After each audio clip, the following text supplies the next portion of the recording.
वसई विरार महापालिकेचे माजी आयुक्त अनिल कुमार पवार यांची ईडी चौकशी तब्बल 18 तासांनंतर म्हणजे मध्यरात्रीनंतर 1:30 वाजता पूर्ण झाली। ईडीच्या पथकानं काल सकाळी 7:30च्या सुमारास पवार यांच्या वसईतल्या निवासस्थानी धाड टाकली होती आणि या कारवाईत ईडीनं कुणालाही ताब्यात घेतलेलं नाही, पण काही कागदपत्र आणि हार्ड डिस्कमध्ये मोठा डाटा जमा करून घेतल्याचं समजतं। पण या चौकशीत नेमकं काय सापडलं किंवा काही धागेदोरे हाती लागलेत का याची अधिकृत माहिती ईडी पथकाकडून देण्यात आलेली नाही। हे आहेत वसई विरार महापालिकेचे माजी आयुक्त अनिल कुमार पवार। याच अनिल कुमार पवार यांच्या शासकीय निवासस्थानी नुकतीच ईडीनं धाड टाकली।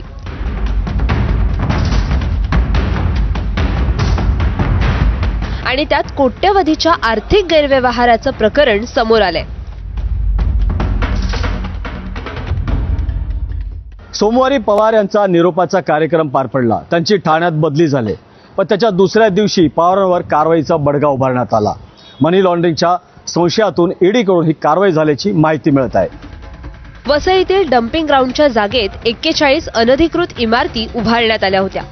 2009 पासून या इमारती उभारण्यात आल्या होत्या।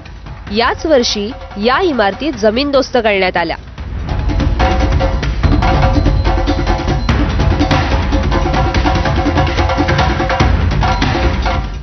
त्यानंतर ईडीच्या चौकशीत अनेक अधिकाऱ्यांसह अनिल कुमारही रडारवर आले आणि त्यांच्या निवासस्थानी तब्बल 15 तासांहून जास्त काळ झाडाझडती घेण्यात आली। आता हे अनिल कुमार पवार नेमके कोण आहेत ते पहा। 2014 बॅचचे IAS अधिकारी, मूळ गाव सटाणा, जिल्हा नाशिक। अनिल कुमारांचे आई वडील दोघेही शिक्षक। पवारांचे 4ही भाऊ उच्च शिक्षित। सर्वप्रथम उस्मानाबाद प्रांताधिकारी म्हणून नियुक्ती। धुळे, नंदुरबार, जळगाव, पुणे, पिंपरी चिंचवड मनपासह ठाणे, सिडको, बीडमध्ये प्रशासकीय सेवा। शेवटचं पद वसई विरार महापालिकेचे आयुक्त आणि प्रशासक। फक्त वसईच नाही तर अनिल कुमार यांच्या नाशिकमधल्या मालमत्तेवरही ईडीनं धाड टाकली। वसई विरार महापालिकेचे माजी आयुक्त अनिल कुमार पवार यांचा निरोप समारंभ झाला आणि त्यानंतरच त्यांच्या मालमत्तांवर ईडीने टाच आणलेली आहे। ईडीच्या माध्यमातून चौकशी केली जात आहे।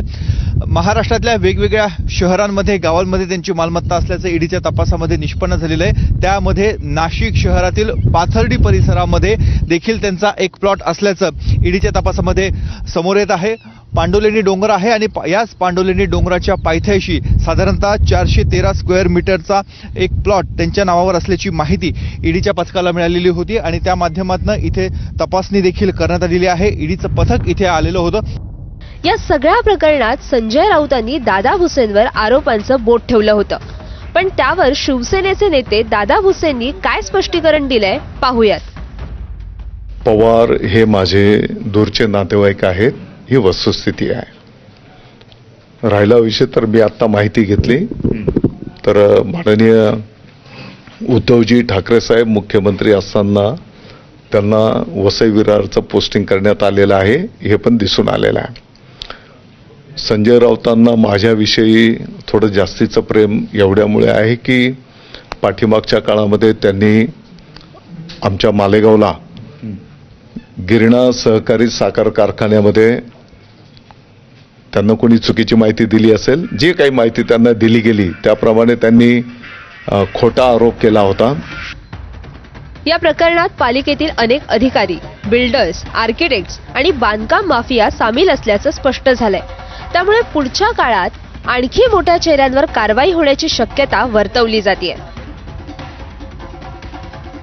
आज दिवसभरामध्ये तब्बल 12 ठिकाणी जे अनिल कुमार पवार यांचे त्यांचे जे निवासस्थान आहेत, नातेवाईक आहेत आणि जे इतर ठिकाणी घर आहेत त्यांच्यावरही ईडीने छापेमारी केलेली आहे। आज दिवसभरामध्ये जर मंगळवारच्या दिवसभरामध्ये जर पाहिलं तर मोठ्या प्रमाणात जो आहे हा डाटा, कागदपत्र जे आहेत ही ईडीच्या हाती लागलेली आहे आणि या एकूण 12 ठिकाणी जी ईडीने छापेमारी केली आहे त्याच्यामध्ये काहीतरी मोठं घबाड सापडले असल्याची शक्यता वर्तवण्यात येत आहे। प्रभाकर कुडालकर, ABP माझा, वसई।